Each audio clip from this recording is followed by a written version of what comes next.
As our chairperson mentioned, the topic that I thought I will speak on is regarding our habits of thought.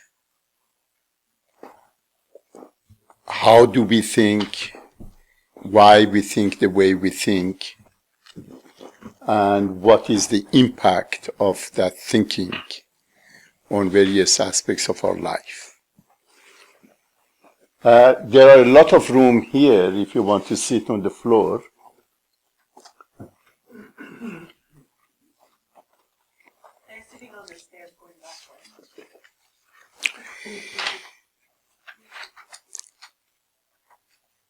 It was in 1964, about half a century ago. I was specializing in psychiatry in Chicago. And one day I was sitting with a friend, one of my classmates. As you know, in psychiatry, you study first as a physician, and then after that, you specialize in psychological aspects of human condition.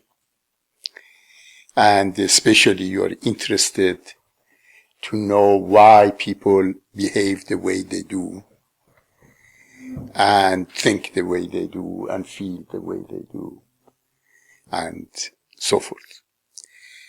So, this classmate of mine was from Germany.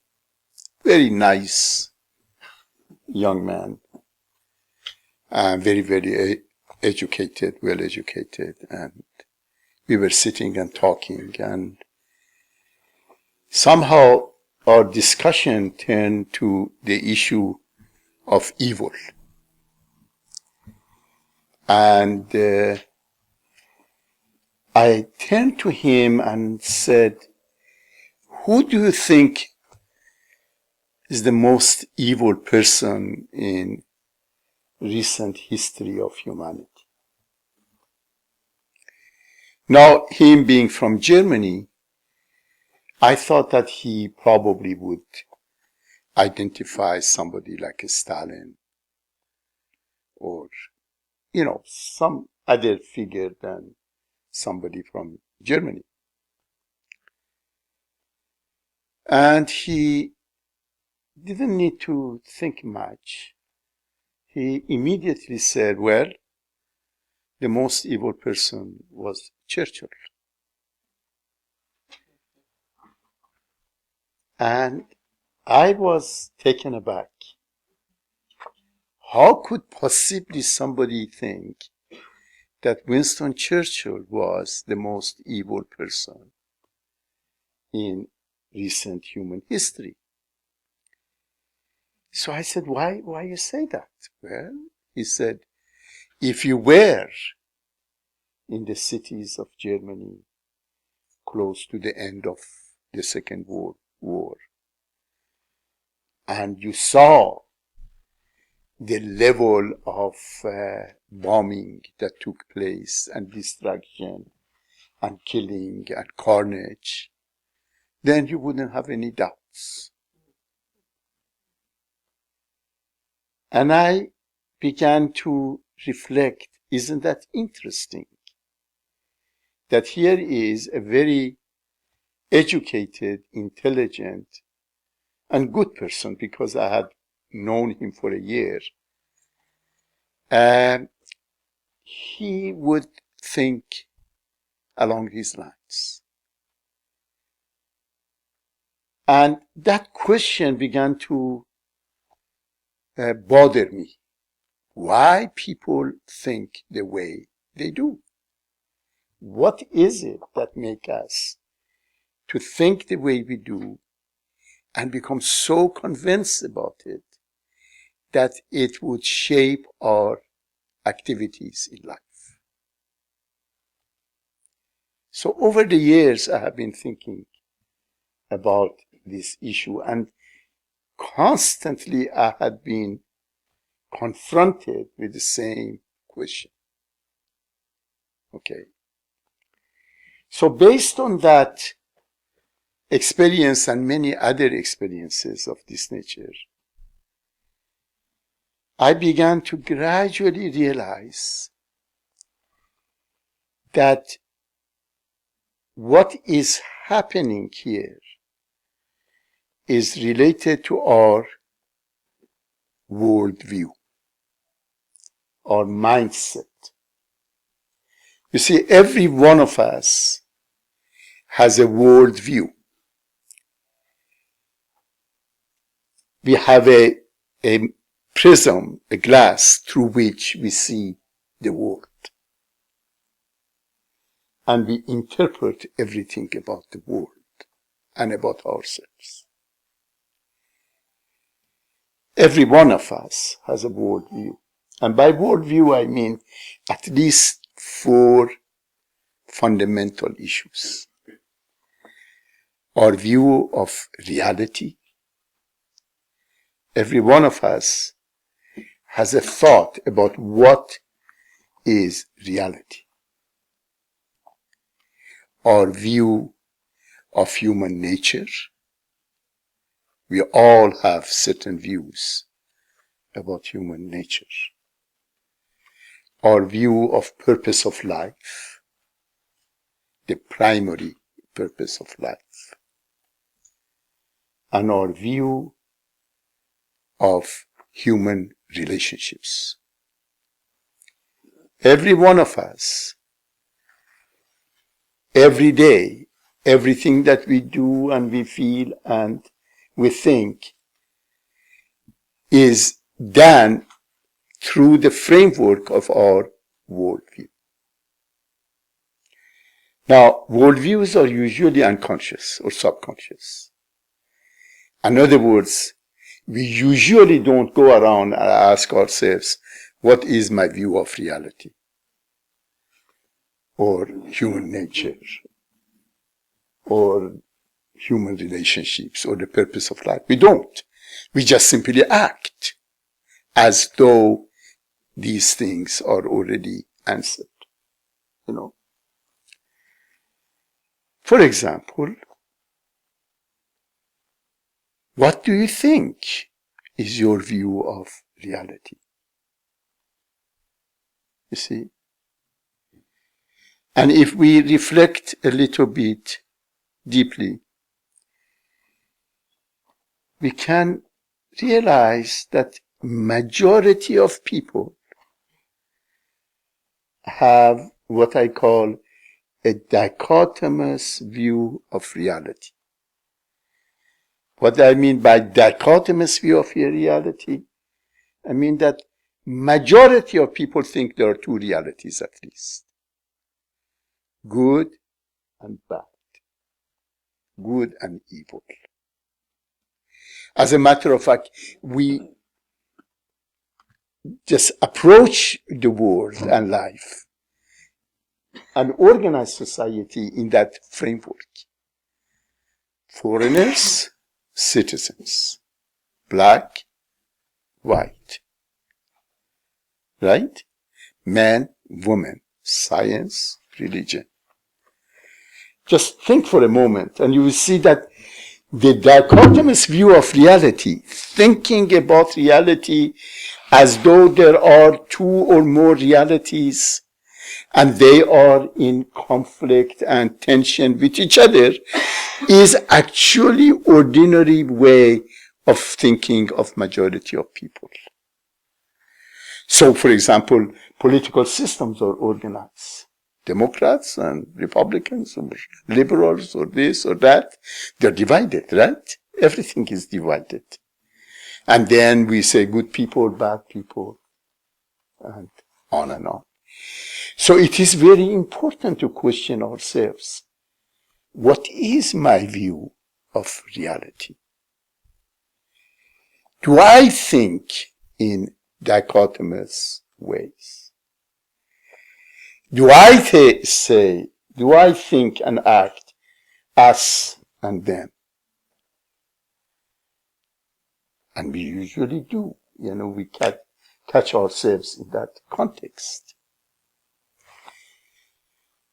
Of course, when we have a dichotomous view of reality, then that also shapes our view of human nature.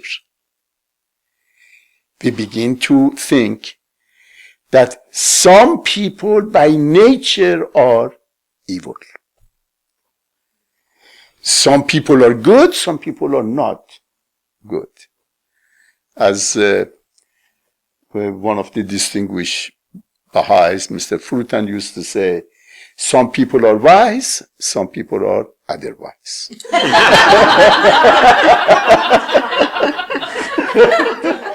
So, so we have that notion that some are wise and some are otherwise. Okay? So it is really something that our view of reality, which is not, we are not conscious about, shapes our view of human nature. And if we have a dichotomous view of reality, we would have a dichotomous view of human nature. And we would then automatically separate ourselves from others. And we create in-groups and out-groups, Baha'is and non-Baha'is, suddenly. Christians and Muslims. And suddenly we are separating everything from each other. And when we do that, of course, something happens to our relationships. Now, the third component of our worldview is with respect to our purpose of life. If we perceive the world to be an arena of conflict and difficulty and diversity of a nature that we cannot overcome, and we believe in the existence of evil and good, then we begin to have our purpose of life formulated according to those thoughts. So it is not surprising that many parents tell their children, you have to learn to be competitive. This is a jungle. The world is a jungle. You have to learn how to compete in this jungle. Right? You have to be tough and you have to be strong and you have to fight your way in life and on and on and on. These don't come out of the blue. They come based on our conception of reality and the human nature. Then we choose the purpose of life. Is the purpose of life to have? To be? To have what? To have power? To have money? To have control over other people? And on and on. It just takes many forms. And then, of course, the fourth component of the worldview is with respect to our relationships. Our view of reality, human nature, and purpose of life shapes the nature of our relationship. The nature of our relationships with ourselves, with other human beings,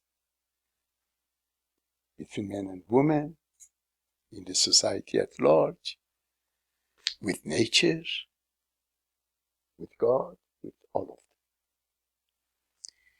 So, it is really essential that we be aware of our own worldview. But that, of course, is not easy. easy to do that, because here we are, some, let's say 40 of us in this gathering.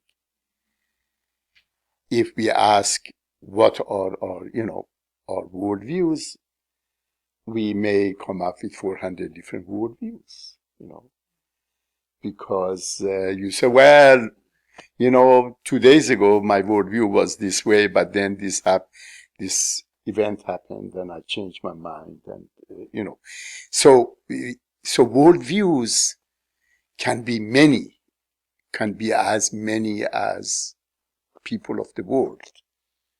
But that approach, of course, is not helpful, because it doesn't give you any handle on reality.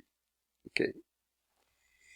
So I began to reflect on it, and one of the things that we have to do in science is try to see common threads between different conditions, what are fundamental issues that puts different things in one group, you see. The same way that, for example, we, put different plants in different groups. We just don't say these are plants. We put them in different groups. The same way we have to do with our worldview. 100 years ago, when if you were sick, you go to the doctor, and the doctor would say, well, you have fever. But that really is not sufficient, okay? You have a fever is not sufficient. You have to have a fever because of an infection. If it is an infection, what kind of infection? Bacterial, viral? Is it because of dehydration? Is it because of exercise? Is it because of some immune disease? It could be a range of issues that give you a fever. It's not enough to say fever. The same thing is not enough to say the worldview and just drop it. We have to categorize it. And if we try to do that, we will think that we would come up with 3 meta-categories of worldview. Meta-category meaning over, all-inclusive categories of worldview. One of them, the first one, we call it survival-based worldview. What does it mean? One of the ways that we develop our worldview is through experiences of life. And for many people throughout history, life in this world has been extremely difficult. And it has been primarily focused on their survival. Even today, in 21st century, the century that we are the richest in human history and everything, even today, millions of people in Somalia and Kenya and Ethiopia are dying of hunger. They have to survive. Even today, millions of people in the Arab world are struggling in the context of survival. Even today in North America, many people are losing their jobs and economic conditions are such that they are wondering whether they can survive from one day to the next day because of economic condition, health condition, so forth. So survival is one of the fundamental issues that throughout history has shaped the view of people about this world. In other words, people have experienced this world as a dangerous place. And in dangerous place of this world, people would seek a commodity that is the most important in their minds for survival. And what is that commodity? Power. Power. Human beings, when they were in dangerous circumstances, okay, and when their survival was in question, they observed that those people who had more power, they were relatively more secure. Therefore, from early history of humanity, one of the commodities that people have been trying to get has been power. And power, therefore, has become the main issue that, first of all, men have, pursued: physical power, material power, educational power, social power, political power. All of these are done usually in the context of viewing this world being a dangerous place and survival being the most important thing. And the problem with this, of course, is that power never gives you security. Doesn't matter how powerful you are, still you feel insecure. Why we feel insecure? Because we ultimately all die. So we know at the core of our being that we are not really secure, that this life is not secure. Any moment something can happen, and that's finished. Deep down we know. And that's the reason that in history we see people who have power seek more power, and seek more power, and more power, and more power. Doesn't matter how much power they have, they still feel insecure. And this is at the root of dictatorships. Okay? Dictatorships develop in the context of insecurity and trying to get power. Now, dictators can be in the families. There are many families that, men or women, usually men, but also sometimes women now, they become dictators. They want to have more and more power, okay, and control, okay. And in societies, we see the kings and all kinds of generals and this and that. They all are seeking power. And this process had shaped the structure of human society throughout history. And still we see in the world many, many dictators and many, many people in all areas of life who are seeking power and control over other people. Okay?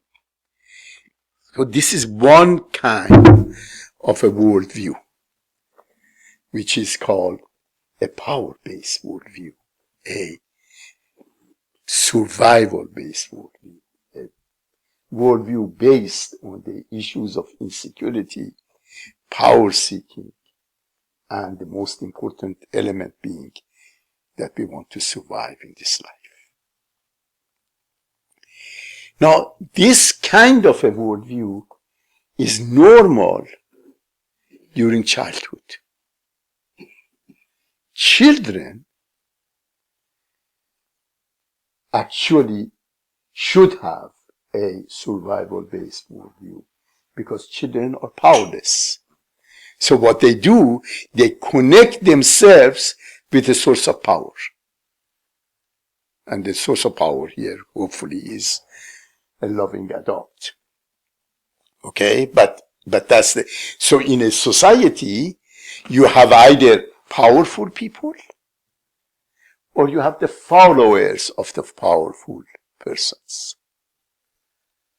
Okay? That usually, but there are others also, but those are the two main components. And this condition was characteristic of human society through earlier stages of development of humanity, because humanity was in the earlier stages of its development. Collectively, we were acting as children. Then, when humanity moved about 200 years ago from its collective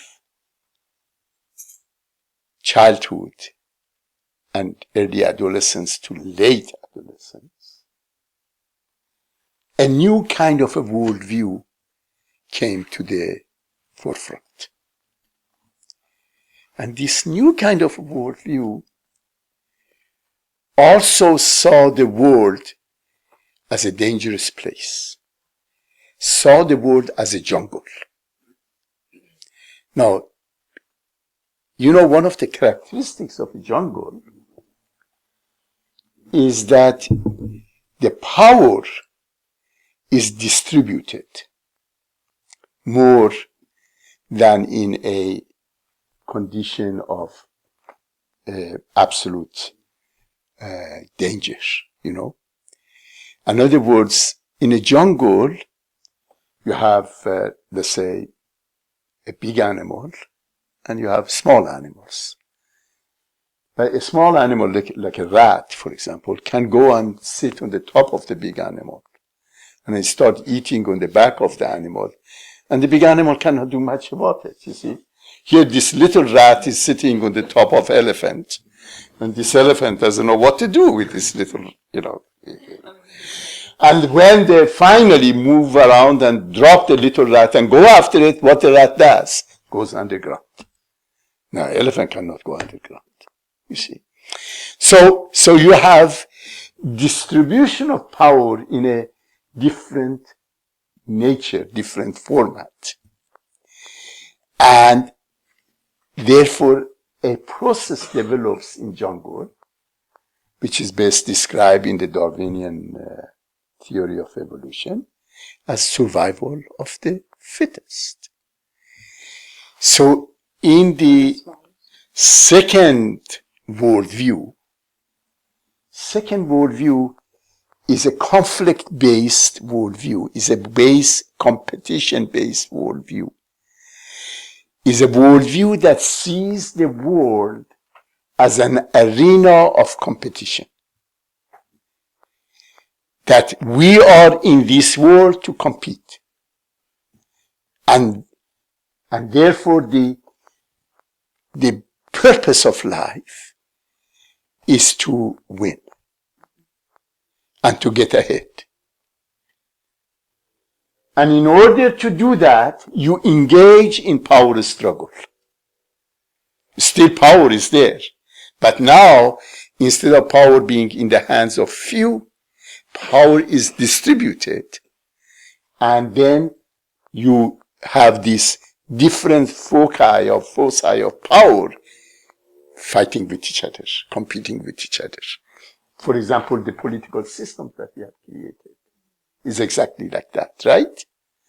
Your political systems create this adversarial democratic system is based on the notion that this world is an arena of conflict, that conflict is at the core of reality,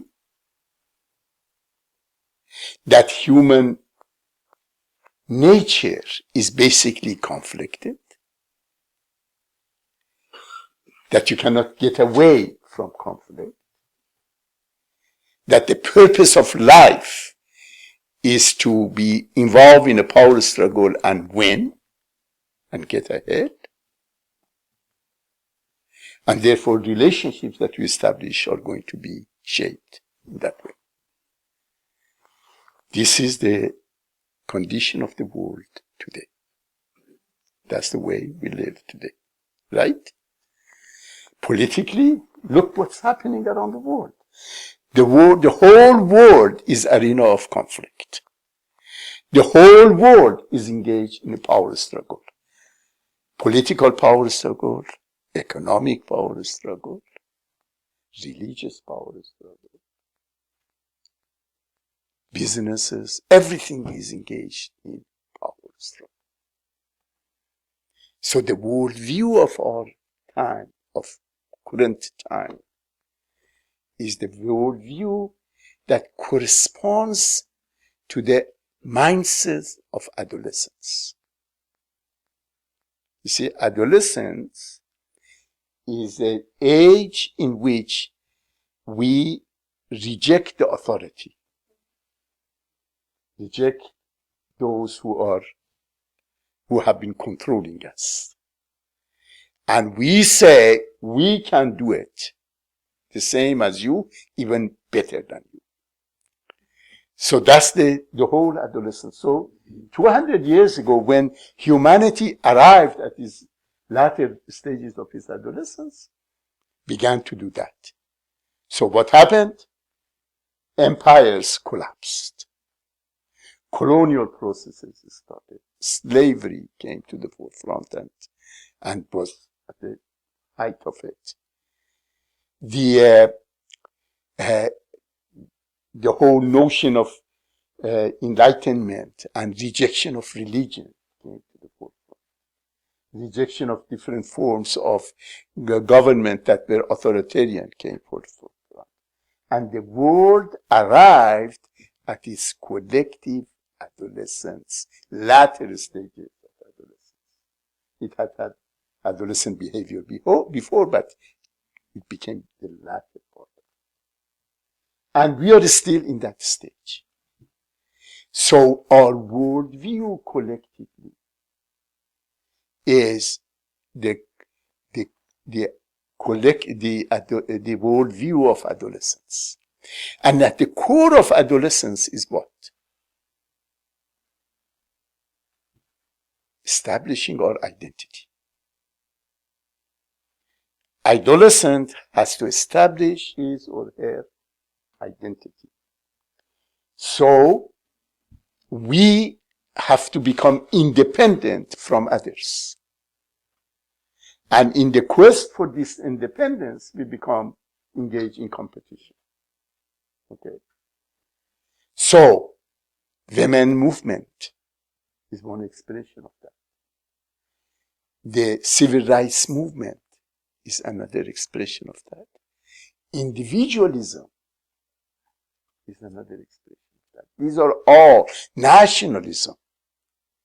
The whole movement in the world that is happening right now about freedom in the Arab world, in the Islamic world, are expressions of coming of age, of adolescence of these nations.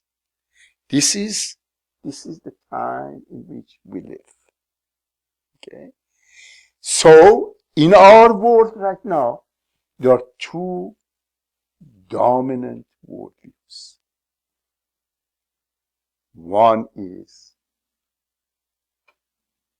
a survival-based, power-based worldview, which is like a childhood, parent-child relationship, dictator and subjects relationship. And the other one is the power struggle, competitive, identity-based worldview of adolescence.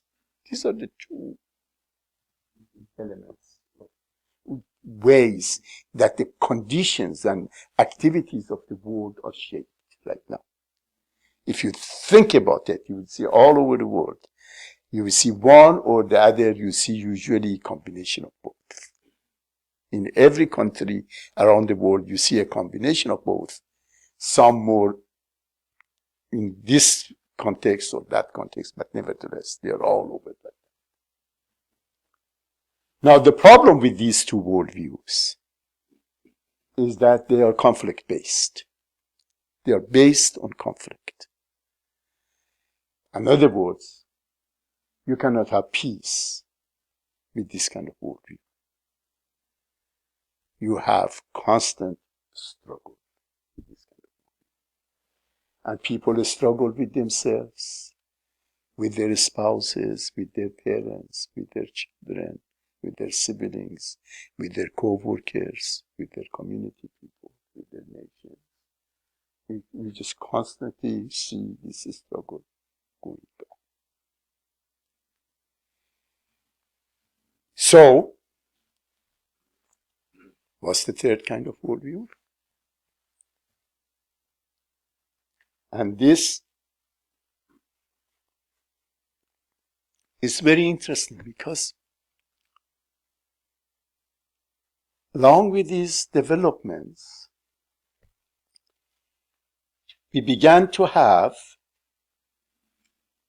two different ways of searching for a new worldview. One was a conscious search. The other one was a search through suffering. Okay? Let me first describe the search through suffering. Okay? Because when we think in the context of conflict, we don't have peace. And because whenever we don't have peace, we have suffering.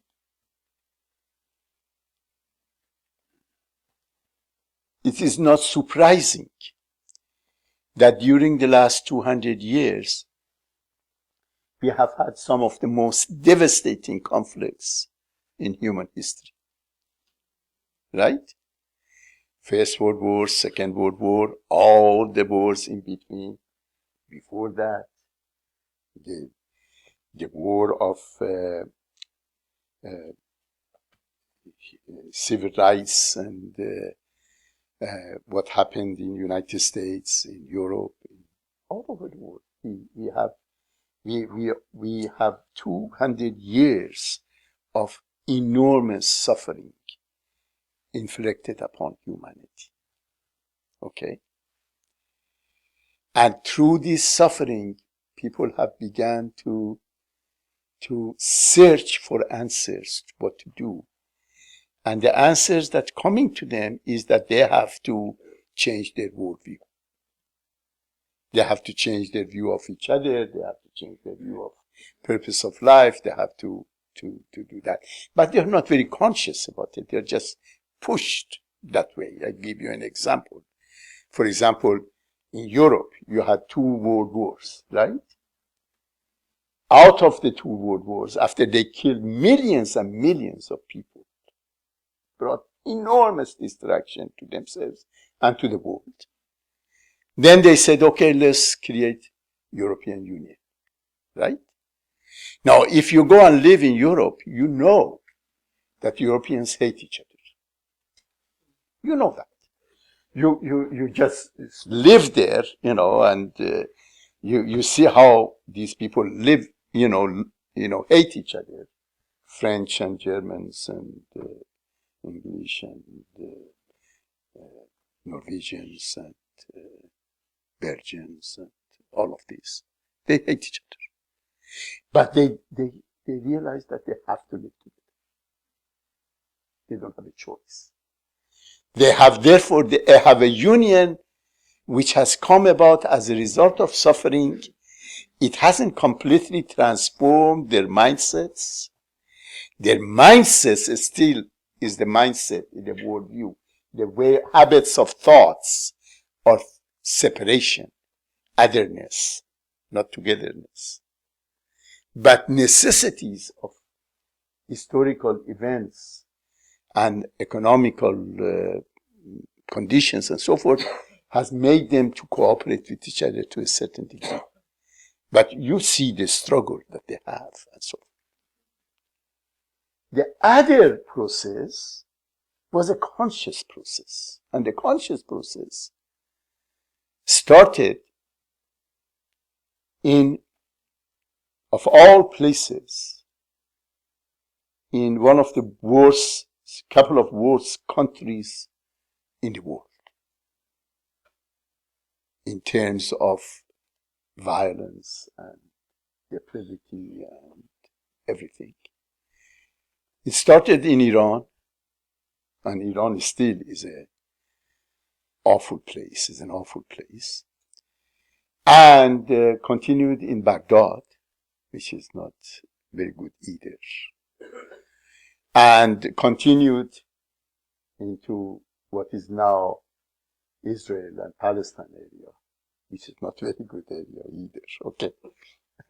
So, but the whole process, when the Baha'i faith started, one of the most fundamental things that happened in the Baha'i faith, from the teachings of the Baha'i faith, was that when we read the writings of the Baha'i faith, you see, 200 years ago, almost 200 years ago, Baha'u'llah, Abdul Baha, other figures of the faith, began to say that a new era in human history has begun. And the fundamental characteristic of a new era is a new way of thinking. And this new way of thinking revolves around a fundamental law. And that law is the law of unity. That what we studied is very fascinating because it came in the midst of that authoritarian and power struggle, preoccupation of humanity and wars that they had with each other and all of that. In the midst of that came this notion that no, human nature is not dichotomous, that reality is not dichotomous, that there is one reality. And what we experience as negative, as evil, is the absence of the positive, of the good. That evil doesn't exist. Satan doesn't exist. Evil is absence of good. When there is no love, automatically there is hatred. When there is no light, automatically there is darkness. As long as this light is here, you cannot bring darkness into this room. You can close your eyes, but you haven't obliterated the light. You just simply have closed your eyes. Okay? So that was the first thing that when we study in the Baha'i writings is that that reality is one. And reality is fundamental, in its fundamental essence, is good. And what we experience as bad is the absence of good. The other issue that came to the forefront, and was forefront, is that the age of unity has arrived. This is the age of unity, meaning the most fundamental force in this world is the force of unity. Not power, not power struggle, not conflict, not competition, but is the law of unity. The law of unity is at the core of everything. Everything that exists because of unity. Everything. This table is stable because different components of this table are in a state of unity.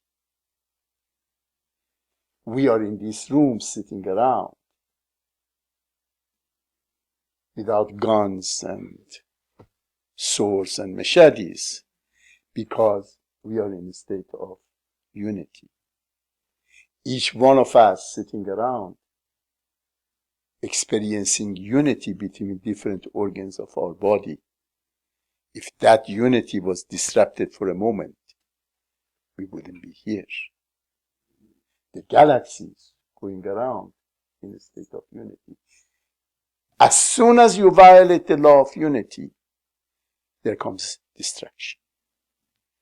So we have to develop a mindset, a new habit of thought, a new worldview based on the fundamental law of unity. And we have to learn, what does it mean? How unity expresses itself, let's say, in relationship between men and women. And when you study the writings of the Baha'i faith, you will see that unity expresses in the relationship between men and women only in one way. What's that? Equality. Not until we have true equality between women and men, we really are going to have unity between men and women. This is bad news for men. It's good news for women, provided that women don't try to become like men, nor men try to become like women. Because unity always takes place in the context of diversity. The law of unity always takes place in the context of diversity. As a matter of fact, unity is defined as bringing two or more elements, diverse elements together to create a new element, usually of a higher level. Okay?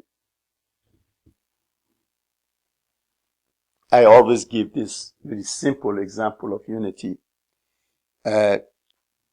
of sperm and ovum in the womb of the mother.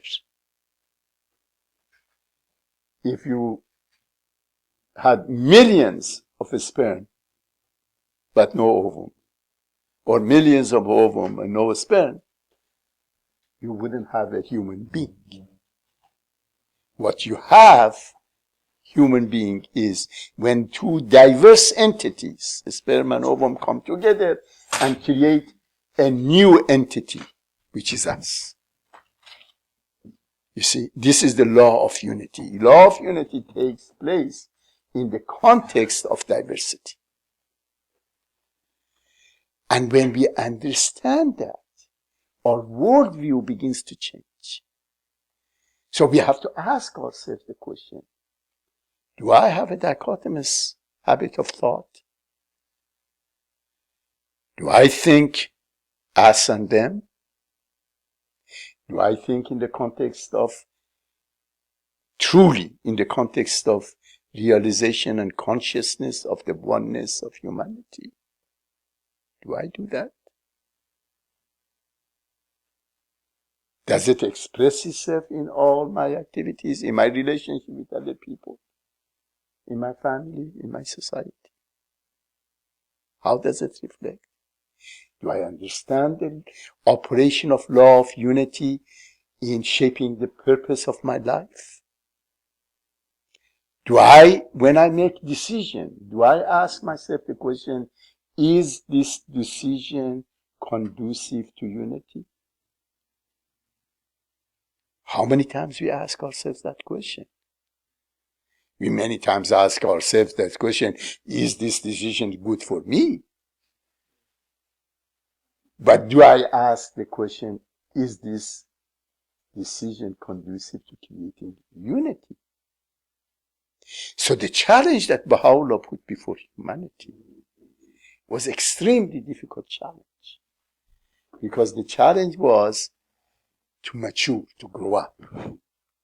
He said, the age of being childhood and adolescent is gone. Now you have to learn the ways of maturity, the ways of being mature human beings, and mature human beings function in the context of unity. That's the fundamental, context of unity. So the unity-based worldview, when we have that, we wouldn't have a dichotomous way of thinking, us and them.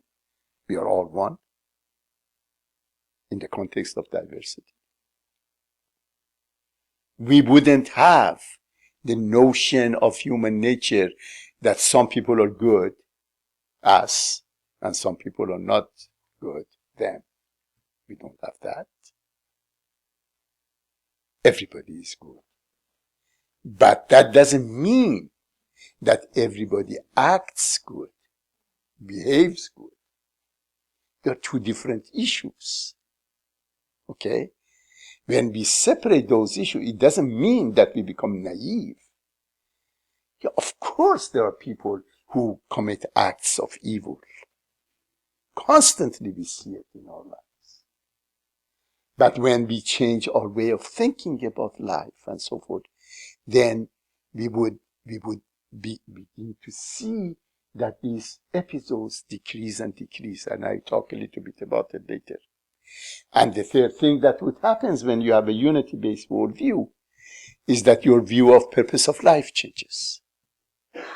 Fundamentally, your purpose of life becomes that you want to become a unifier.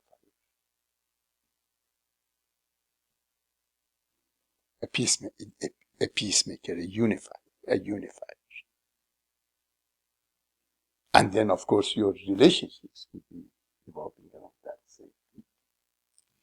Now, worldviews develop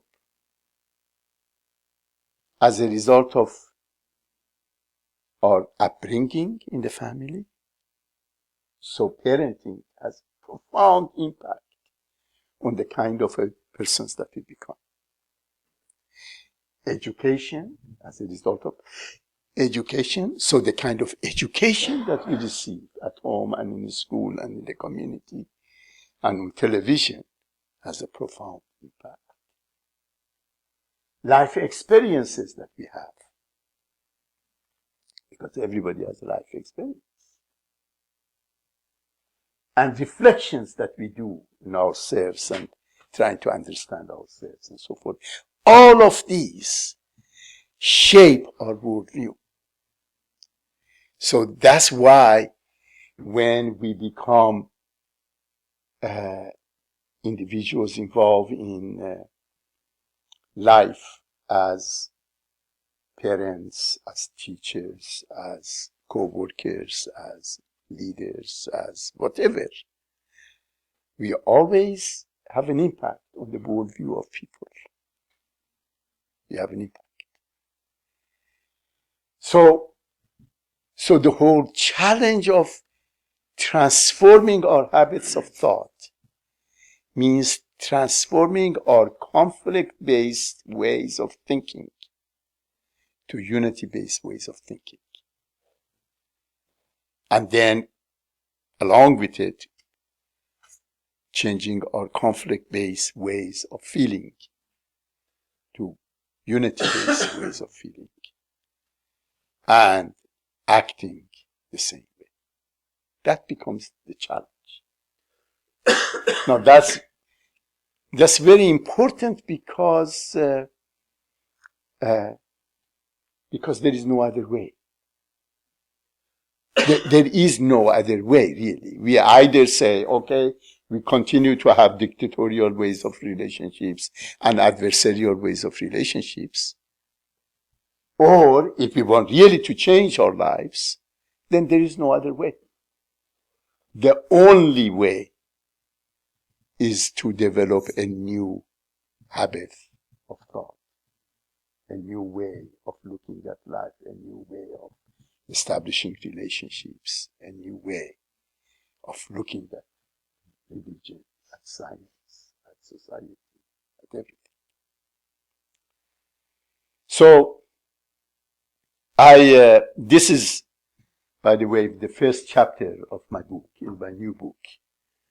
I thought that, this book,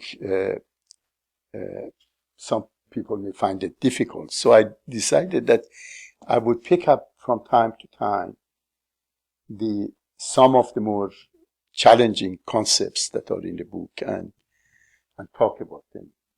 And because you're taping them, and then people can have the tape also, and that would, hopefully become a companion to that. But anyway, this is the first chapter, so you can read more about it if you want. Any thoughts, questions, comments?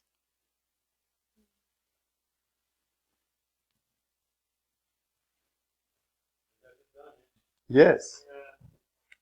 We're talking about power and burial. Is there such a thing as bad power and good power? Because we see some rulers that are too powerful and they are not humanity right. The fundamental good power is the power of unity. If a leader can create unity, then that's a good power. Now, unity is very interesting, because in order to create unity, you have to have justice. Baha'u'llah says the purpose of justice is creation of unity. Okay. And in order to have justice, you have to have equality. You cannot have justice without equality. And in order to have equality, you have to have a greater degree of maturity so that you don't get involved in a power struggle with the other person or trying to control the other person, you see. And once we have those, equality and justice and unity, then the fruit of that is peace. Is inner peace, interpersonal peace, peace in the world. All of this. Peace has been the greatest quest of humanity. And the only way that peace is possible is when we learn the ways of unity. And once we do that, we become extremely powerful. But that power is power born of unity rather than born in the context of conflict. And that's a very different kind of power. Question / comment. When you talk about the different levels of consciousness, or I'm trying to use the same word you use, worldview. So, in my observation, different areas of the planet have very different stages. And so, I'm sure that one day everybody is going to arrive at this place, it doesn't, and it's probably going to be a lot faster for, I'm just going to pick a name because there's so many in the world, but let's say Afghanistan and the situation of women. And the ways that things are happening there are no different than 500 years ago. That's what I was listening to in the radio. And so the influence of the West seems to not be doing much of a dent, actually. And so the comment and question I have is that how do you suggest we impact them? Because a lot of the ways that the West is doing this is through conflict. War is arriving to liberate people, So to me that seems like a very selfish, paternalistic, and patronizing kind of a way to teach. I don't like that concept. Mm-hmm. But at the same time, when you have a culture that is so ingrained with those values, how do you help without being these people who are trying to? That's right. When they are actually having many of the values. So how do you do that? As you know, we have been talking about the concept of the collective development of humanity, previously, and I briefly talked about it tonight. Now, it's very interesting. While humanity was in the first stage, survival based for centuries, thousands of years, then suddenly entered the new phase, couple of 100 years ago, in the beginnings of a full-blown adolescence, And since then, the pace of change has been extremely fast. It's remarkable how the world is changing at such a fast speed, The reason, of course, is the advancement that we have made in technology and science and communication and connection of people together, and the world has become smaller and smaller and smaller, So what is happening now is that right now, the West entered its adolescent phase along with Islam very fast,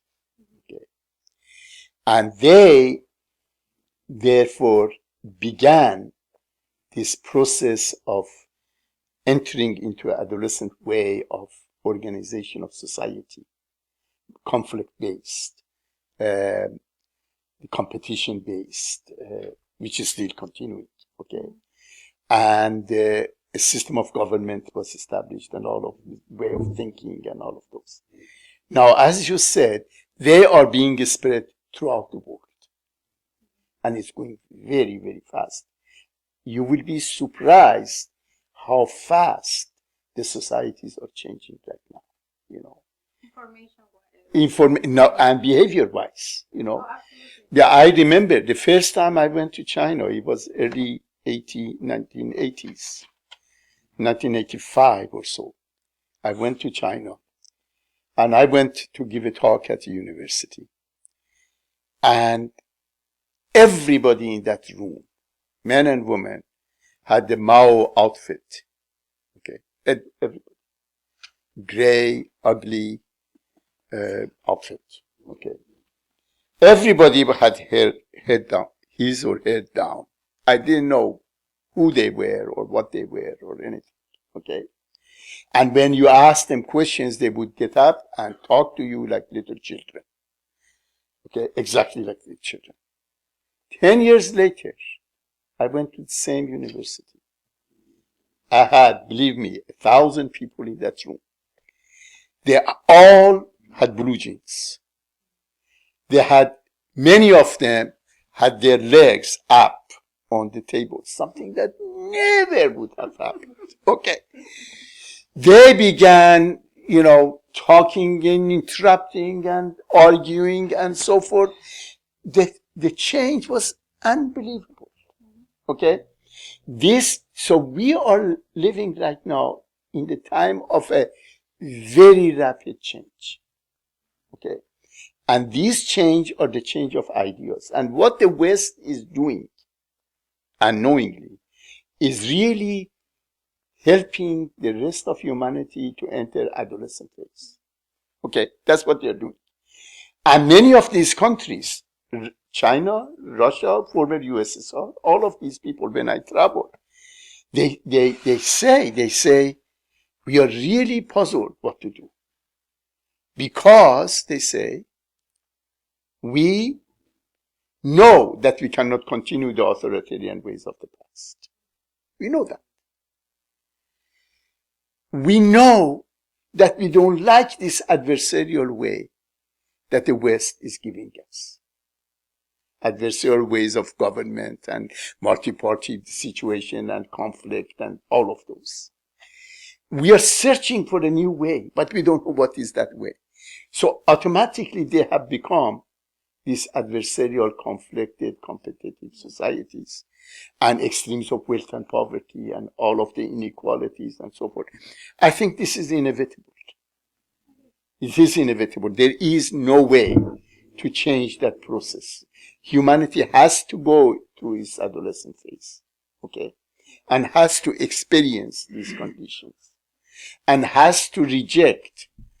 Today I was reading, or yesterday I was reading a statement from Baha'u'llah, which was very interesting. Baha'u'llah says,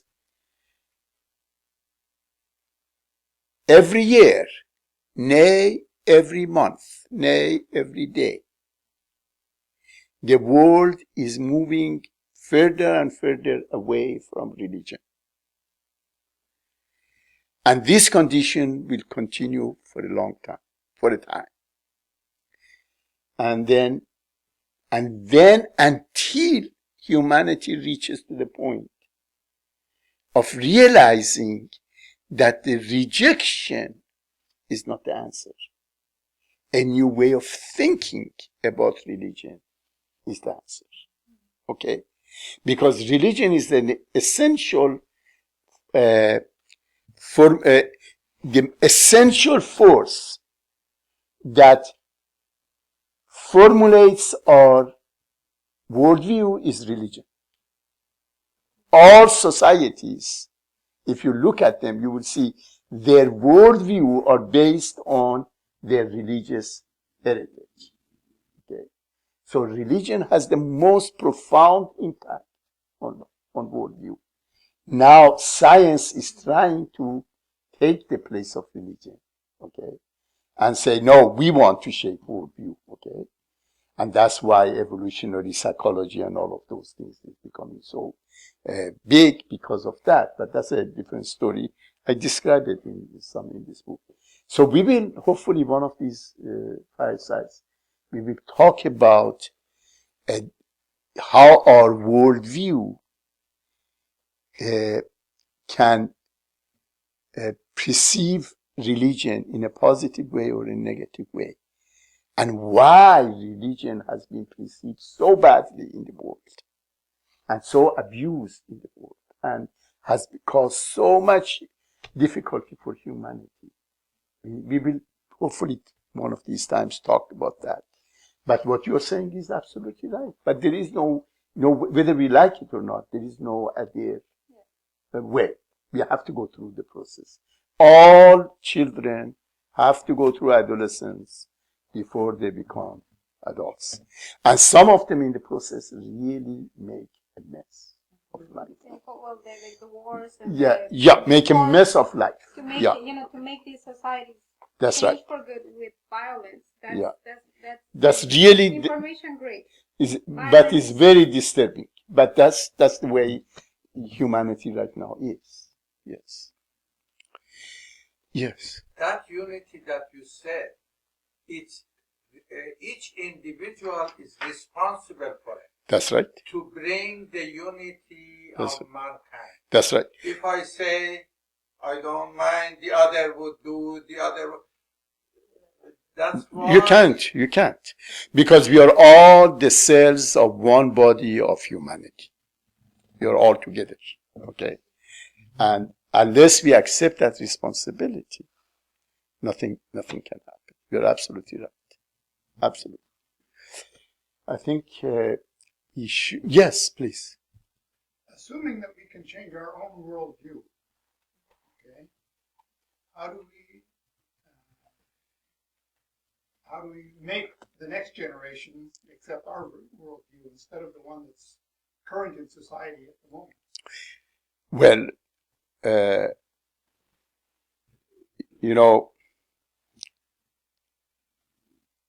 one of the programs, as was mentioned at the beginning, one of the programs that I conduct is on education for peace. And this program I have done in a number of countries, but the most important country I've done it is in former Yugoslavia, in Bosnia-Herzegovina. And there, one day I was talking to a class of about 80 students, grades 11 and 12. And I was telling them, to the young people, I was saying that, don't try to be ordinary. You should try to be extraordinary. I said, who wants to be ordinary? Describe him and say, oh, he's an ordinary person, You don't want to be ordinary. You have to be extraordinary. I said, now think of the most extraordinary persons in human history.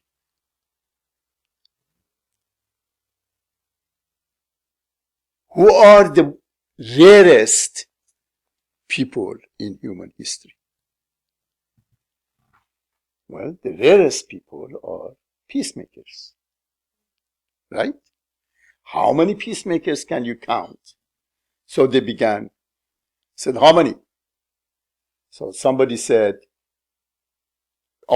these are always the comes like that, Gandhi. I said, all right, Gandhi. Another person says, Martin Luther King. I said, all right. Another person said, Mother Teresa. Okay. Somebody said, Jesus. I said, okay. And they stopped. Can you add more?